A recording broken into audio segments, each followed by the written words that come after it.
दोस्तों नमस्कार, जय हिंद, वंदे मातरम। आप देख सकते हैं यहाँ पर कक्षा 9वीं विषय हिंदी अर्धवार्षिक परीक्षा का जो पेपर है वो हम डिस्कस करने वाले हैं। इस पेपर में आपको ऐसे क्वेश्चन बताए जाएंगे जो कि आप लोगों के लिए बहुत ही बेस्ट साबित होंगे और ये वार्षिक परीक्षा 2025 के लिए भी आपका सबसे बेस्ट होने वाला है। ये आप देख सकते हो, मध्य प्रदेश वार्षिक परीक्षा 2024-25 के लिए बनाया गया मॉडल पेपर है ये।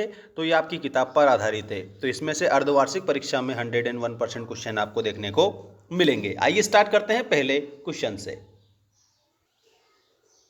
देखिए, इसमें सही विकल्प चुनकर लिखिएगा। पहला आपका क्वेश्चन है प्यारे मित्रों, सही विकल्प में आपको क्वेश्चन नंबर 1 दिया है, केदी और कोकिला किसकी रचना है।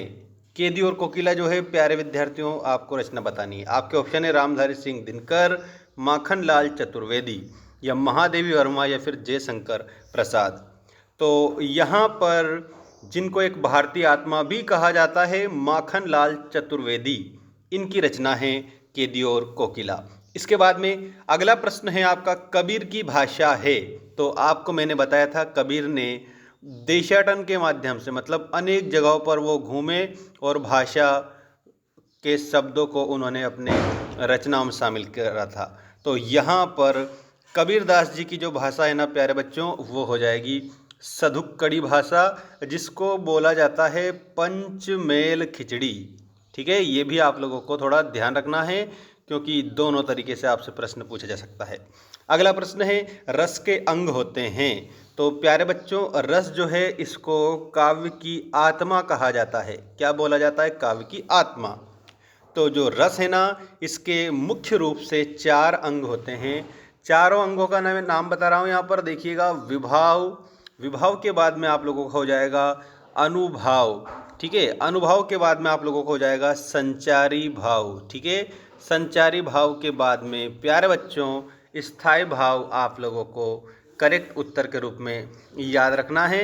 ये इस प्रकार से रस के 4 क्या हो जाते हैं? अंग हो जाते हैं। तो इसमें option number 1 will be correct answer.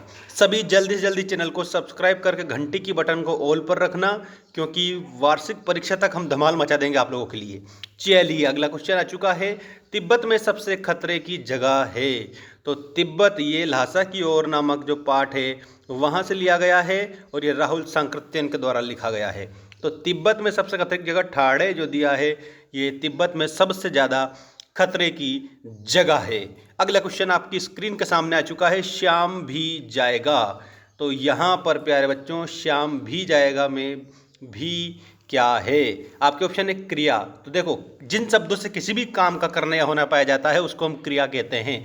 तो जाएगा इसमें यहाँ पर क्रिया है, लेकिन भी शब्द पूछा है तो ये विशेष जोर दिया जा रहा है। इसका मतलब यहाँ पर आप लोगों का निपात हो जाएगा। निपात will be correct answer, option number B. इसके बाद में देखिएगा, राम स्वरूप ने रतन से मंगवाया था। तो राम स्वरूप ने रतन से मक्खन मंगवाया था। मक्खन मंगवाया था राम स्वरूप ने रतन से। और अब हम आप लोगों के लिए लेकर आ चुके हैं, ये रहे आपके रिक्त स्थान, और सारे रिक्त स्थान आप याद करेंगे, छोड़ेंगे एक भी नहीं।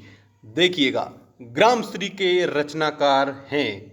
तो ग्रामश्री के जो रचनाकार है सुमित्रानंदन पंत हो जाएंगे आपके ग्रामश्री के रचनाकार। अलंकार का सामान्य अर्थ है गहना। तो प्यारे बच्चों इसमें गहना आप लिखेंगे। दोहा एक छंद है। तो दोहा में मात्रा की गिनती की जाती है, अर्ध सममात्रिक है। पहली और तीसरी पंक्ति में 13-13, दूसरी चौथी में 11-11 मात्रा होती है। इस प्रकार से 24 मात्राओं का छंद दोहा होता है। इसका मतलब मात्रिक छंद है।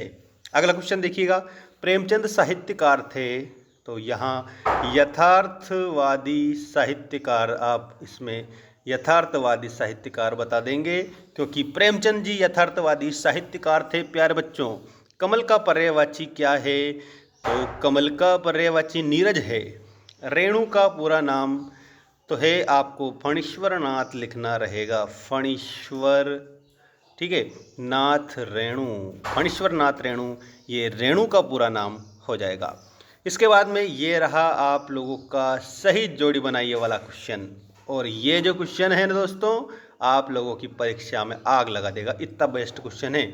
देखिएगा, आधुनिक काल के कवि नागार्जुन हैं, क्योंकि उनको आधुनिक कबीर कहा जाता है। आधुनिक कबीर नागार्जुन को कहा जाता है। बुद्धिहीन प्राणी, तो बुद्धिहीन प्राणी में आप गधा से मिलाएंगे। गधा जो है वो बुद्धिहीन प्राणी समझा जाता है, ऐसा आप उत्तर के रूप में लिखेंगे।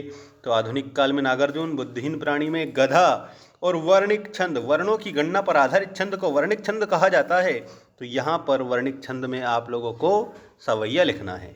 तीन फलों का समूह, ये इसमें आप लोगों का द्विगु समास है, त्रिफला। ठीक है, यहाँ पर त्रयाणाम फलानाम समाहार, ये संस्कृत में बोला जाता है। तीन फलों का समूह, त्रिफला, इसमें द्विगु समास है क्योंकि पहला पद संख्यावाची होता है। राहुल सांकृत्यायन, इसमें आप लोगों को मैं बता देता हूँ, राहुल सांकृत्यायन इसका करेक्ट उत्तर आप लोगों का हो जाएगा। और ये थोड़ा इसमें नीचे दे रखा है, नीचे ये दे रखा है लहासा की ओर, राहुल सांकृत्यायन में लहासा की ओर।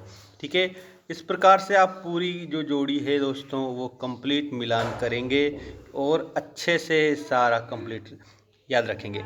वह ज़मीन जो बोई ना जाती हो उसको परती बोला जाता है। वह ज़मीन जो बोई ना जाती हो उसको परती कहा जाता है।